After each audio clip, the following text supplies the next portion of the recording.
Yo, what's going on, guys? Mush back at it with another video. Now, here I am talking about a game that is not coming out on PC, at least not on its launch day of April the 26th. However, Stellar Blade is a game being published by PlayStation, and you would be absolutely foolish if you don't think that this game is coming to PC at some point, because this game is pulling some insane numbers as far as metrics that we can assess right now. Demo stats and, if you look at view counts and things of that nature, and just people talking about this game on social media, maybe some people are pushing back on it a little bit. We'll talk a little bit about that, but Sony is very much in a position where they are looking to make a return on their investment on their games and make the most amount of money possible. That's why you have God of War, Horizon, Ghost of Tsushima upcoming, all coming out on PC. Stellar Blade is absolutely going to be another game that eventually comes out on PC. And in terms of this game resonating with the PC audience,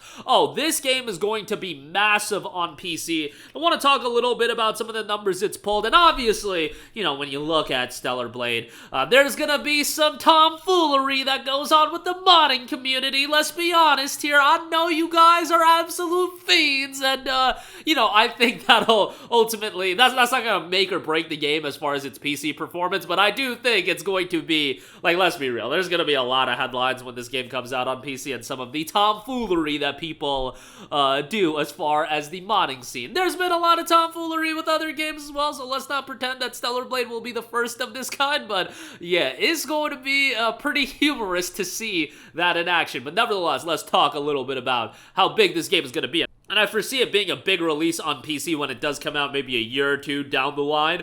I don't think it's going to be too long, and maybe it won't even be the typical 2-year turnaround that PlayStation games have been, because this isn't a first-party release. PlayStation is publishing the game, but it's not a first-party release. It's interesting, and I think it'll be, at the very least a year, maybe 2 years. We'll see. At some point, it'll come out on PC, and I think this is going to be one of those games. Even with the delayed release, obviously, in an ideal world, we'd want this game day one, and I think it would be beneficial for this IP in general if it was a day one PC release. Sony got a console to sell. They got no first-party support this year because their first party was working on a bunch of live service nonsense, so, they gotta kind of do all these exclusives. And it's really, really necessary for them to have a pretty decent lineup with Rise of the Ronin and Stellar Blade kind of carrying this early portion of the year, and Helldivers 2. But man, I would have just loved to see all those games on PC right away. Divers 2 was, to be fair, but let's talk a little bit about Stellar Blade because it's going to be a big release.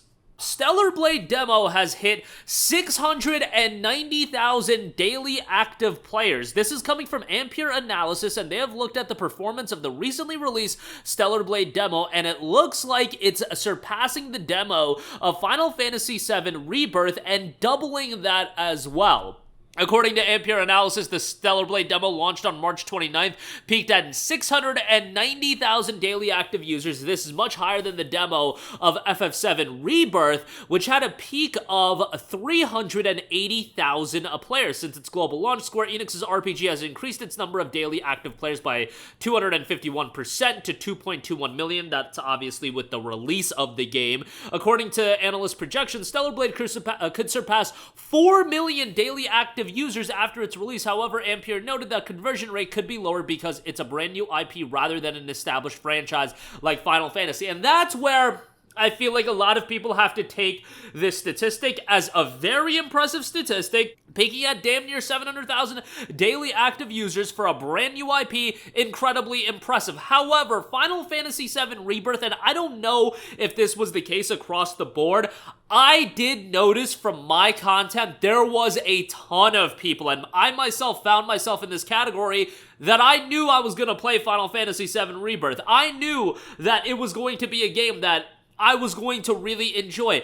I had no desire to play the demo of that game. I know there was some in-game item tied to it, but it was just something where I was like, bro, I'm good on playing the FF7 Rebirth demo. They've already got my $70. I don't need to play it. Where in the case of Stellar Blade, this is a demo that I really think a lot of people wanted to check out. And on top of that, You just see that this is a demo that's being promoted on the PlayStation Store. You see Eve being promoted attached to a free demo. Look, it's just gonna be something a lot of people check out. Let's just be real here. I'm not really saying anything outrageous here, where in the case of Final Fantasy VII Rebirth, a lot of people knew that it was a sequel to Remake. If you didn't play Remake or you didn't finish Remake, even if it's being promoted on the PlayStation Store, it's not going to be something like, okay, let me just go check it out. Whereas Stellar Blade, it's a demo that people are just going to inherently be like, if it's promoted and if you know about it,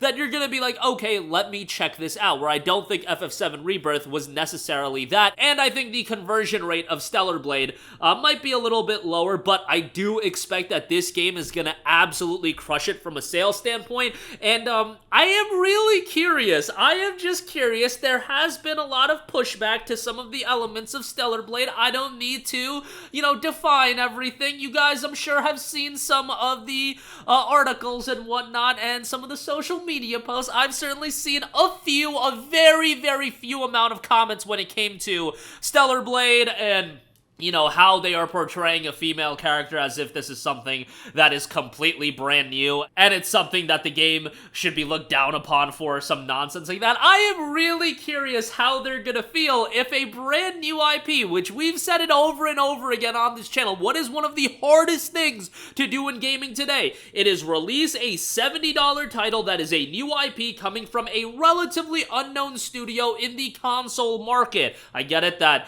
Shift Up is known on other titles and whatnot, but generally speaking, in the console market, they're fairly unknown. I am really curious how they are going to receive the fact that Stellar Blade, if it ends up selling incredibly well, we see commercial numbers, like, at some point, guys, social media rhetoric, you can take it for what it is, but realize that sometimes what's being said on social media and what is being said by sometimes what could be a vocal minority. I'm not saying it's always a vocal minority, but sometimes you have to realize that rhetoric that you see on social media is not going to directly parlay into a business sense and how a game does commercially. Or this goes for any entertainment medium or anything that we can talk about. If something's being completely crapped upon on the internet and then it still draws a lot of money, well, there's a little bit of a disconnect where the social media audience doesn't really correlate with the paying audience. There sometimes is a disconnect. Not always. Sometimes the social media rhetoric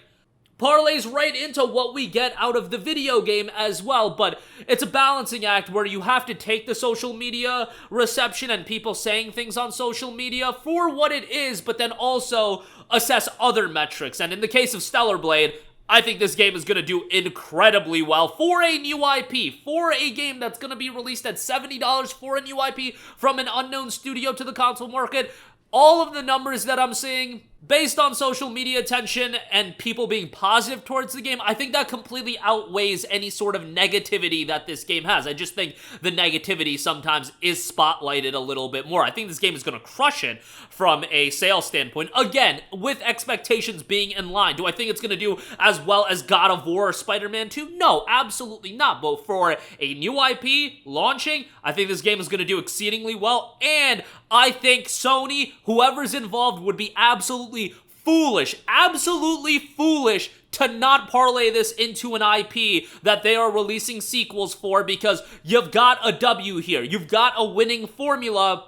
You've got a character that before the release of the game is already like a mascot and has all the potentials to be like a mascot character. You take advantage of that, and then when this game releases on PC, you're damn right it's going to do incredibly well on there. And based on what I've seen from people's reception of the demo, unless the full game is like a complete disaster or something upon from the demo, I think generally the game is going to be received fairly well. I'm not saying it's going to get 9s and 10 out of 10s everywhere, but as long as it's like generally a 7.5 to an 8.5 and it settles in at like a 78 to an 84 on Metacritic, I think it's going to do very well. I don't think at this point that it's going to be in like the mid 60s or something like that. And I'm saying that from the standpoint of review scores do matter to an extent, so you don't want a game to be, in the 60s and 50s. That's where, game quality is going to hamper the release of the game and the sales numbers of the game. And I've said it over and over again. Sure, Eve is a well-designed character.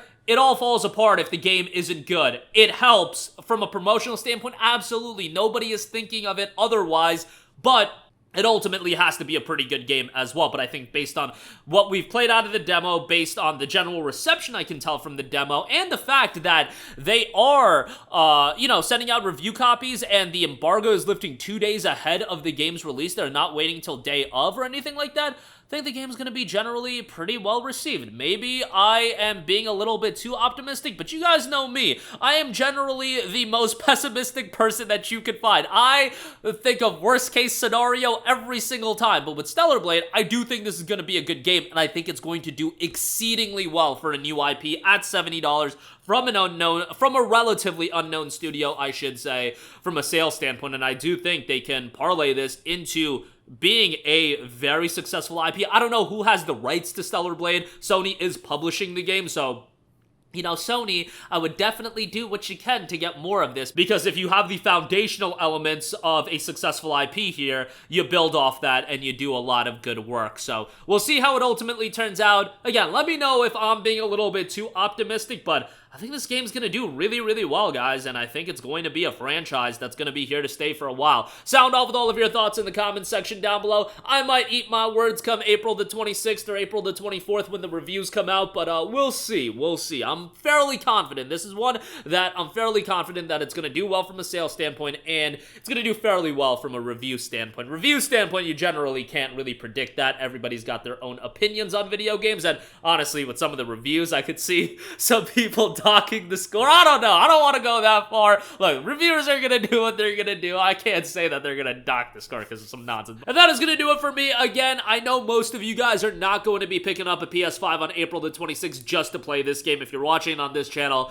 you're probably waiting for this game to come out on PC, but I think this game is going to be a massive release on PC, and I think if it was a day one release, this game easily would have cracked multiple millions more copies sold. I truly believe that the number that they sell would be appreciated by a couple million. That's how big I think this game would be on PC, but we can't have all the nice things in the world, and it is what it is, but I still think Stellar Blade's going to do pretty damn well for its PS5 release, and when it does come to PC, I think it'll do pretty well on there as well. That's going to do it for me. Let me know all of your thoughts in the comment section down below. As always, thanks for watching, and I will catch you guys in the next one. Peace out.